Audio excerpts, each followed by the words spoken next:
দুই নম্বর বয়াল জুড়ের মাটিতে 7 নম্বর ওয়ার্ডের হাসি মাখা ভোর। শফিকুর নূর শফিক ভাইয়ের পক্ষ থেকে এসে গেছে আজ ভালোবাসার ডোর। ঘরে ঘরে উঠুক খুশির গান,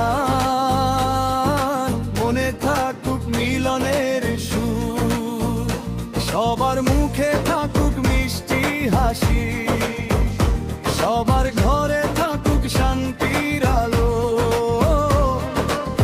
ভাই বোন মিলে হাতটা ধরো, আজকের দিনটা হোক আরো ভালো। ঈদের শুভেচ্ছা, ঈদ মোবারক শফিক ভাইয়ের পক্ষ থেকে ঈদের শুভেচ্ছা।